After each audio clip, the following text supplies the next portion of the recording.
Last time, we discussed the possible shapes of the universe from both theoretical and observational perspectives.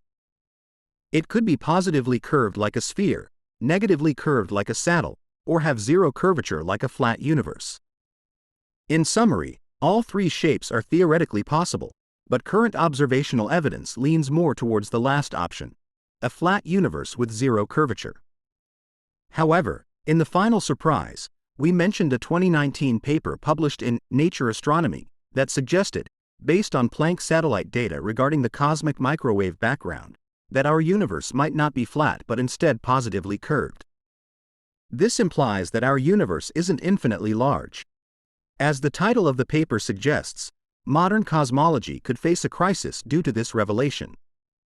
So, how did the conclusion about a closed universe come about in this paper? Last time, we introduced a simple way to observe the number of galaxies. However, the farther we look, the further back in time we see. This non-uniformity of time makes this method not directly applicable to the cosmic scale. In the current study, researchers employed a different approach by analyzing the extent of gravitational lensing in the cosmic microwave background to measure the actual average density of the universe. As photons from the background radiation travel towards us, they encounter various celestial bodies and matter.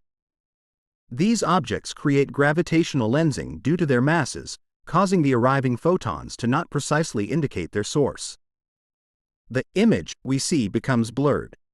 By analyzing these blurred images, researchers can calculate the universe's average density.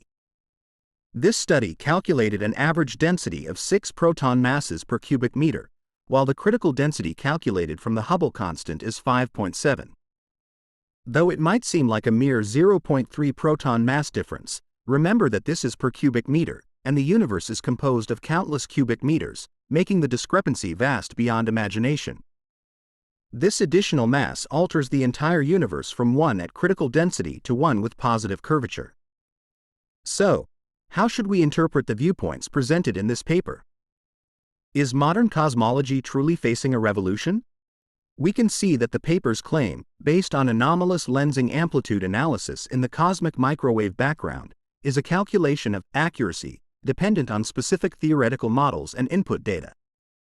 Similar to the faster-than-light neutrino event we discussed earlier, high confidence in past scenarios can be undermined if there are problems with the input data itself, rendering subsequent calculations irrelevant.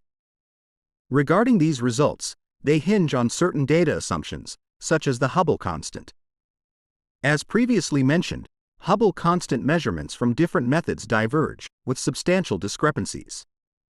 This suggests the possibility that the fuzziness of the Hubble constant may render the 5.7 critical density value inaccurate, and subsequently, the positive curvature result might not be reliable. Apart from the Hubble constant, the cosmic microwave background itself might have some degree of interference, such as unknown effects caused by unexpected factors, which might mistakenly be taken as regular data. Beyond data-related factors, the model itself's incompleteness is another possibility. The Lambda-CDM model, the most commonly used model in modern cosmology, originates from the Friedmann-Robertson-Walker metric. However, it doesn't fully describe the entire cosmic evolution history. It only applies to the universe after the reheating period.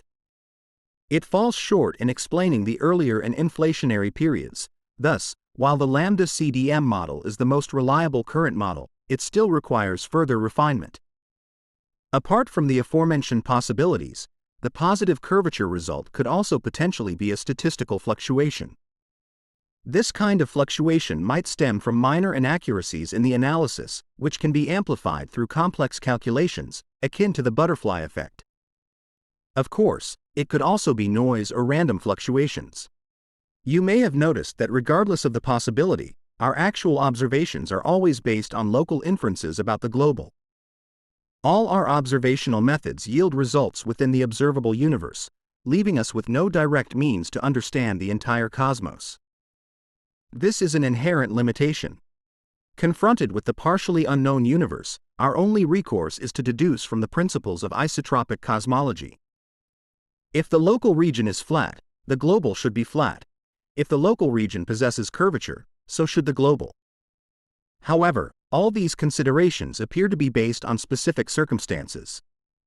What if our observable universe is just an exceptionally small fragment of the entire universe? Just as seeing the ground beneath our feet as flat doesn't imply the whole Earth is flat, this possibility exists. After all, the initial inflation was so rapid that the expansion of our observable horizon couldn't keep up with the expansion of space, rendering our observable range minuscule in the grand scope of the universe.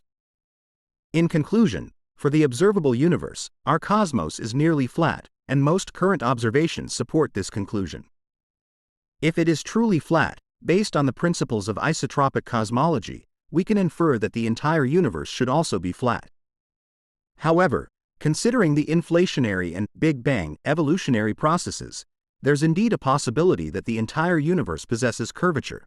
It's just that our observable range is too small to perceive it. Well, we've covered the topic of the universe's shape extensively in these 2 sessions. Next time, we'll delve into a topic of more widespread interest: what lies beyond the universe.